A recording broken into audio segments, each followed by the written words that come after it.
So Oblivion has been out for nearly 15 years now, and I'm still discovering new things about this game. So in this video I'll be going over how I found one of Oblivion's most elusive enemies and how I was able to take it out. Because believe me, it puts up a good bit of a fight, I'll be honest with you. So the enemy we'll be finding is located not that far from Dive Rock. So I figured I'd start from that DLC tower you get from like the Game of the Year edition and make my way to Dive Rock from here essentially. It'll be my first time in a long while trying to get to Dive Rock by scaling the mountains. If I ever need footage for my videos, I just no-clip my way up to Dive Rock, but I figured this time, why not just do it legit and go by the mountains? I'll tell you this much, Oblivion's mountains, yeah, still pretty tough to scale. So there's a lot of mountains in these ranges, and it's hard to pinpoint exactly where Dive Rock is, unless you like know where to go by the map, but like that's no fun. It'll take a bit of awkward mountain climbing to get up there, but yeah, it just takes a while. You know, it's a bit of effort. I mean, I always have to admire the view from up here. I mean, Oblivion still looks stunning at times, except for the NPCs, but you know. So now that we're here, it's actually time to find the enemy we came here for in the first place, which honestly wasn't that hard to find. Like, the enemy is only a few steps from Dive Rock. I didn't think it was that close, but what do you know, it was actually easy enough to find. You can see him off in the distance here, sort of. So this enemy we've been trying to find is actually a troll that has the ability to go invisible. I remember trying to find this elusive troll before, and it honestly took me a long time to find him. Like, he goes invisible and he was just tough to find, and I was in the mountains and it was like late at night and it was honestly kind of creepy. It reminded me of like trying to find Bigfoot in San Andreas or something. So in this case I found him easily, so I guess I was just lucky, or you know, I just looked up exactly where to find him. But you know, this is probably a bad time to say that this character is level 1 and fresh from the sewers. Probably not the best going up against a troll with this kind of character, but you know, we're gonna try anyway. So I immediately tried to take on the troll with my goblin staff and I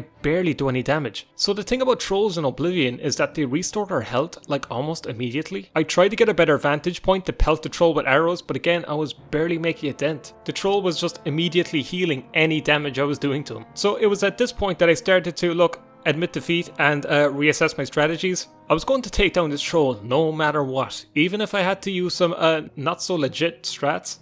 So I decided to make my way to the Imperial City, to the market district no less. My line of thinking is that trolls are weak to fire, so why not get a better staff that does fire damage? I tell you, it's a good thing there's a staff shop in the Imperial City, and there's the perfect candidate here. I think it's called like Apotheosis, Apothis, isn't that like an asteroid? It's called something like that, the staff we want, and it's probably the one we're going to use because it does like fire damage and shock damage and lightning damage, and it's pretty powerful. It's kind of overpowered, but the problem with the staff is that it's a little out of our price range. It's like 5,000 gold or something. But listen here, gold is no problem.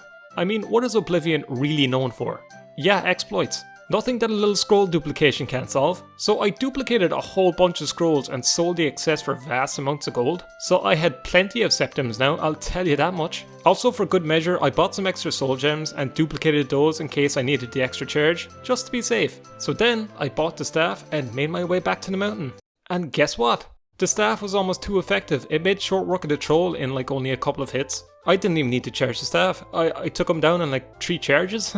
And that's it, the troll's dead. He honestly wasn't that tough to take down. In the end, with some not so legit strats. He also has a pretty decent bow that you can take as a reward for taking him down. There's also a silver axe on the body of the Nord just nearby, and that's a decent weapon for the beginning of the game. So yeah, that's yours. Take that.